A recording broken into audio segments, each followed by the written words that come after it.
guys, puputol kami ng pipe. So itong mga ganitong kalalaking pipe, may mga diskarte tayong ginagawa pa nagputol nito. Kasi ito, kinatmit to rito kasi gamit lang namin ngayon ay grinder. Grinder lang ang gamit namin ngayon.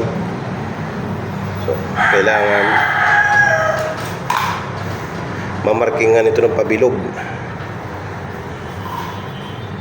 para hindi siya maging tabingi.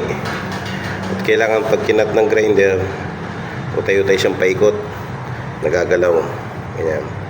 Para masundan yung naka-guide na guhit.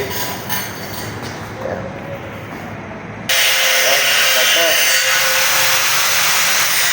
So, tayo tayo sa pituhit.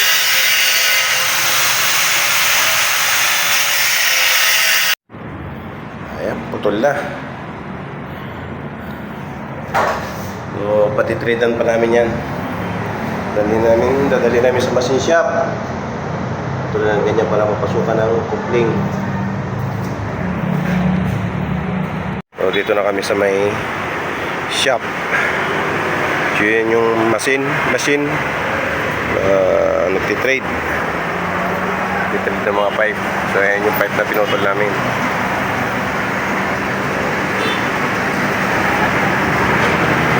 Lalagyan namin ng thread yan. Kaya lang namin yung operator. Nagdating na sa operator. So hindi pala dyan gagamitin sa ibang machine kasi mas malaki daw yung pipe. Itong machine ito pang maliliit lang. Hanggang T3, T2, T1.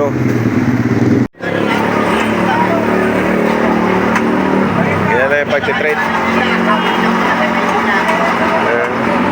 Hey guys, ito na yung nakatrade namin. So, sabit ako ng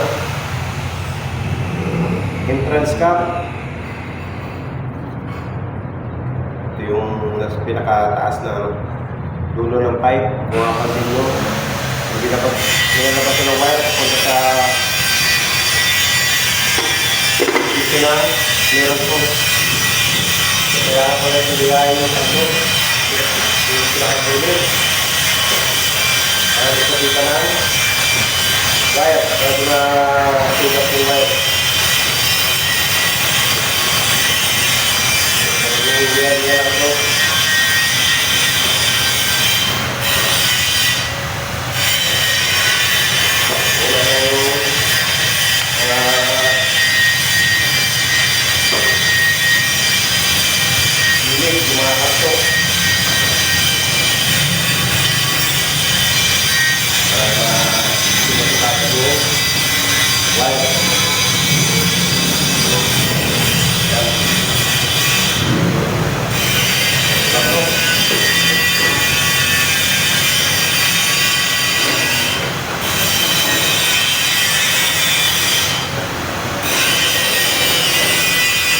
Dito lalabas yung mga wire.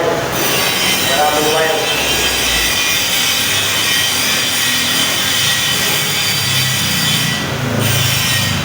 Dito tayo. Ang purpose nito, gano'n siya. Para kapag na ng tutulan. Tapos na lang ito.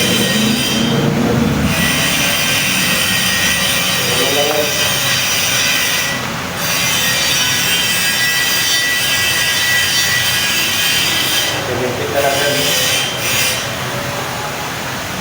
Right there.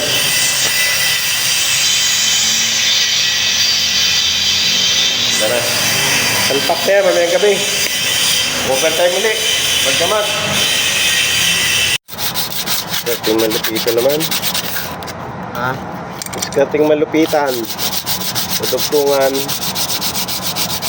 So ito na yung gagamitin namin. Para di makita yung pinagtugtungan na yan.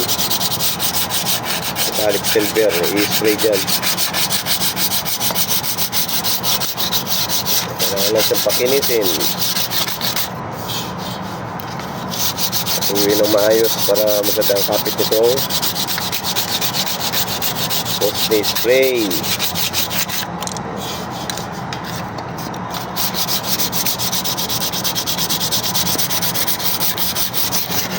Ito ay pipe na in-offset namin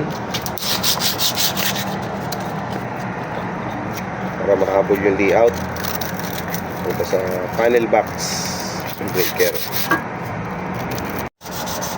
So ang tawag natin dyan sa pipe na yan, sa ganyang bali ay offset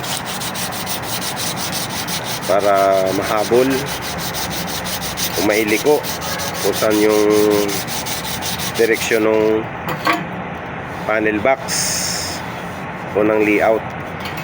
Kaya may tinatawag na offset o yung mga bali ng mga pipe.